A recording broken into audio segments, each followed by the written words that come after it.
Changemakers, and welcome to The Core, sponsored by Red Apple EdCo. This is your Everything Education podcast. We talk about current events, books to read. We interview education leaders, hear their stories, learn from their biggest lessons, and they share what they wish you knew about what it means to be in education today. I'm your host, Dr. Kia Turner. Buckle up for small seeds of inspiration that can lead to big changes in your classroom practice. Let's take a bite out of today's guest. It is Dr. Kia here at the TeacherSquared conference in New Orleans, Louisiana, and we are working on using data to improve new teacher practice. There's a ton of great people in my session, but you saw me on Twitter, and one of the people at my table was Miss Quinn Rohena. Yes. She is with the Relay Graduate School of Education in Denver. Correct. Mm-hmm. Okay. Yes. And I had to sit her down and talk to her about what she's working on, what she's hoping to get out of this conference, and kind of the cool things that she's seeing in her practice. But first, you have a position change coming up. I do. So currently, as Kia said, I work for Relay Graduate School of Education in Denver, Colorado. Shout out to Relay. I'll see y'all in Philadelphia this summer. And I am moving to the Director of Residency position. So that means I really get to form partnerships with our network partners in Denver Public Schools. We work both with the district and with some charter partners. And so relationship building is one of my strengths, and I really get to set the vision for what our teaching residency will look like. So I'm very excited to move into that position in the summer. Congratulations. Yeah, thank you. What's one thing you really want to make sure that you do just starting out? Like one cool thing you're like, this summer, I definitely want to make sure either I get started trying this or that this is something I put in place. Yeah, I have had the chance to talk to a couple of folks in our network who have a similar position as me. And the best advice I've gotten so far is just vision setting. Hey. Right. Like you can't do anything without the vision because things are going to go awry. So actually that's still really something that I'm grappling with right now. What does a positive experience look like for our residents who teach K through 12? And really taking a look at like, what is it that residents need to know in order to be their absolute best for this first year of teaching, and we all know it's really hard. I love that. And with strengths and relationship building, helping to build that shared vision is going to be one of the most powerful things that you do going into your new position. So snaps to you. Thank you. So why are you at the conference? Like, what do you hope to get out of this focus on the use of data in new teacher development? Yeah. So I was a classroom teacher for 13 years. Okay, y'all know.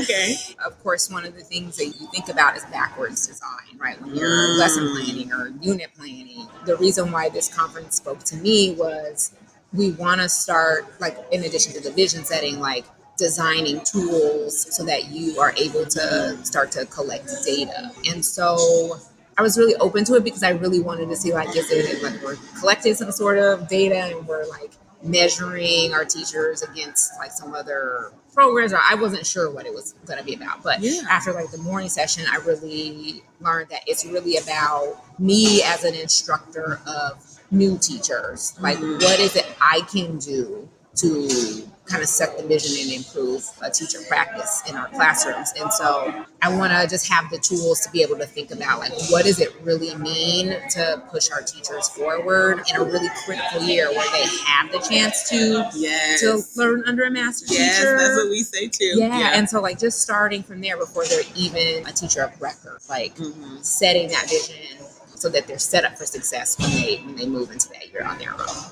I love that. And I think that one of the draws of a residency model is that you kind of get that year with training, right? Where you're like, I'm not sure if this is all the way, right. But I'm learning, and I have kind of been to a teacher. I have coaches that come in too, right? Yeah. So like we do at KCTR. So what happens is they're paired what they call resident advisor at their school site. Oh. And so, they're working in their classrooms from day one. Not all the schools are like that. Some of them have what's called a coordinator. We also know those Denver Math Fellows. And so there's a coordinator who is responsible for like a set of teachers essentially. So my role as assistant professor of practice, like I get to do the instruction, but I also get to do some coaching and some more hands-on pieces like that. And so it looks a little bit varied at different sites, but that coaching can come from several places. Okay, 2 questions. Then we got to go because you guys were on our break. Yes. Okay, break, so break. yeah, y'all know I can talk. Right. So, what is it that causes you to kind of continue in this work? What is it that drives you to continue to develop yourself professionally, continue to work to develop other new teachers? What's the battery in your back for doing this job? Because like you said, and like I've said several times, this is hard work. It is. You have to love it, and it's tough some days, but you still get up and you do it. What's causing you to get up and still do that? Yeah, so I'm going to be very candid because I don't know how to be anything else. Hey, me either. I absolutely love teaching. So I was an elementary teacher, and the struggle is real. Like, so starting this profession, yes, I did, teach for America for 2 years, many years ago. We won't talk about when that was.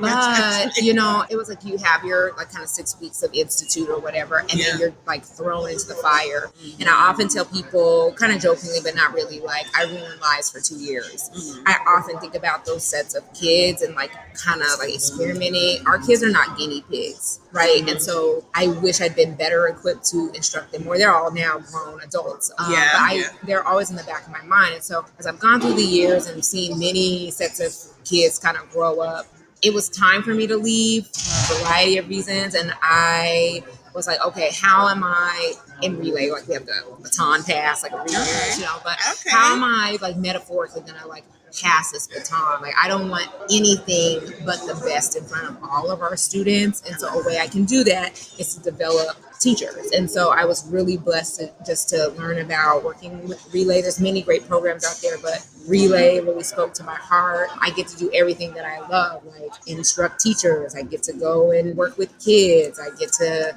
be an advisor and do the relationship building pieces. And I just want to place great teachers in front of our students, and all of our kids deserve that. And so that's the battery. I love that. So to speak. I love that. That's one heck of a battery. That's one heck of a battery. Yeah, I love it. Okay, so let's say that a teacher is still in the classroom, right? And they are in there teaching their heart out every single day. What's one resource that you think every teacher needs to know about no matter where they are?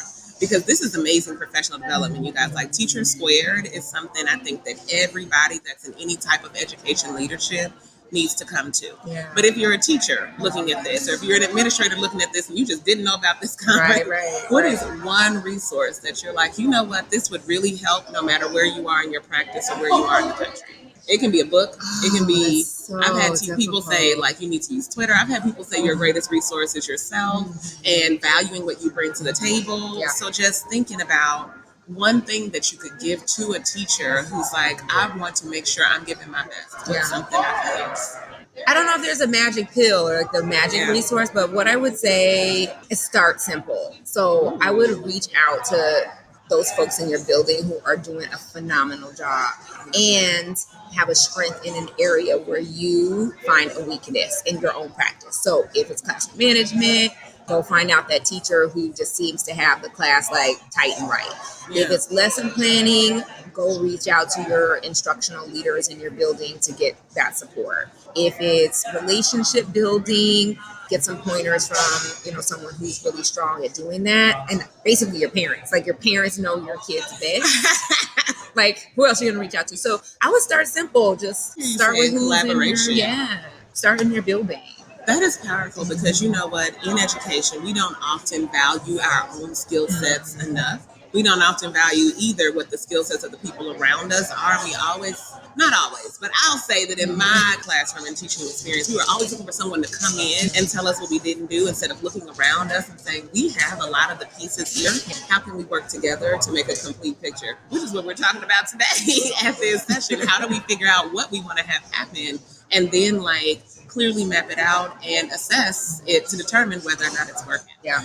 Okay, so if anyone wants to reach out to you about questions about like Relay, how you managed to do great the other 11 years of your teaching practice, we're going to skip the first two. My first two were not great either. I didn't hit it till year 3. Year 3, I came in and I was a beast. I was like, I'm ready. Yeah. But 1 and 2, I was like, Lord, be with those children. Because I was doing the best I could. So, what is one way people can reach out to you if they have any questions? Yeah, I'll give 2. So first, if you just want to email and learn about Denver, like Denver is a really sexy place to be right now. It's Q Rohena, so QROHENA